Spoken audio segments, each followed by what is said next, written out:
As we get into more difficult forms of differential equations, we're going to, especially the ones that we deal with this semester, we're not dealing with all the different possible differential equations that are out there, but we're going to be dealing with a very specific set. And one of the numbers that's going to help us quite a bit is the natural base, e. Now, if you remember, e is equal to something around 2.717. It's an irrational number, so we're just going to use e. And a lot of times when we don't know the answer to a problem, we'll just throw something into it and see what happens. And as long as the output or the end result is something reasonable that will work as a solution, we can count that as a solution. So we want to make our work easy when we do that. And the exponential function, e to some power, and we'll use t, is really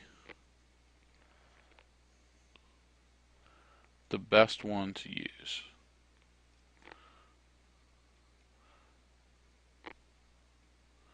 And why? Well, it's also called an eigenfunction.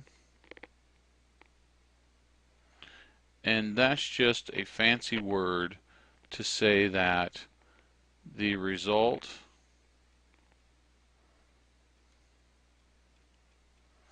of differentiation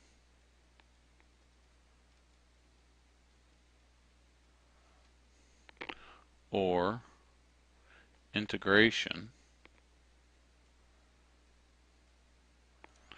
has a result, or the result is some form of the original function.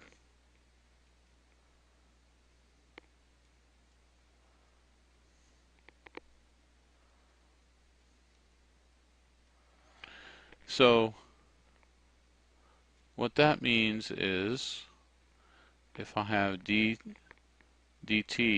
of the function e of t, that's just equal to e of t.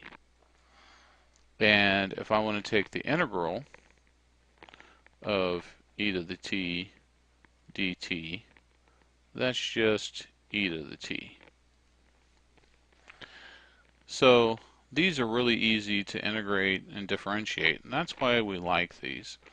Now it turns out that there are other ones that are eigenfunctions. And if I take the derivative of sine, then that just ends up being cosine. So if I take the derivative with respect to t of the cosine function of t, that's equal to the negative of the sine function of t.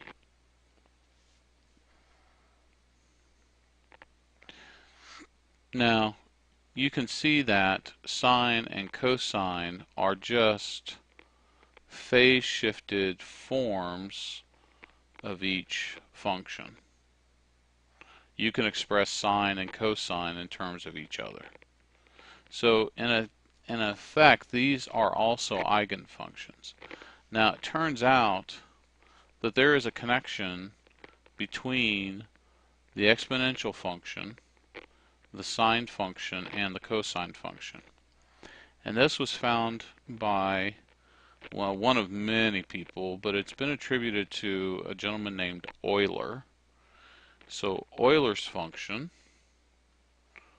or Euler's formula,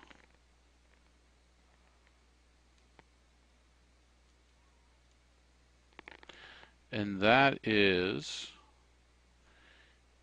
e to the jt, so we're looking at a complex number here, is equal to the cosine of t plus j sine of t. So there is this connection between them.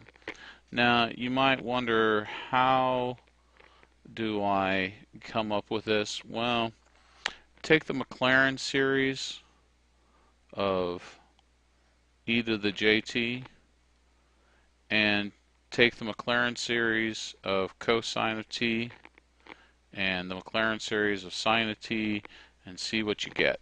You should see that you come up with a bunch of Maclaurin series that define the cosine and the sine when you split out the positive, or I mean the real and the complex or imaginary terms.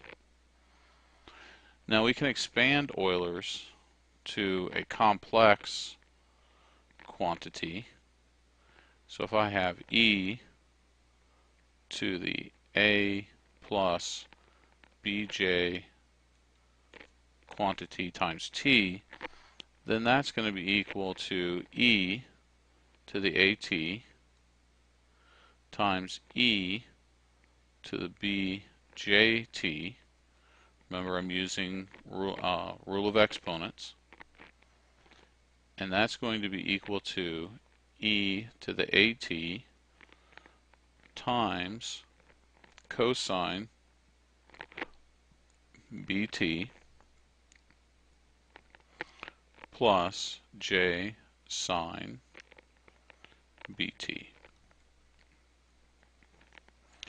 So we're going to be using these exponentials both in the real function form and the complex function form in a number of problems so that we can simplify the math. It may not look so simple now, but it makes a lot of problems easier to solve.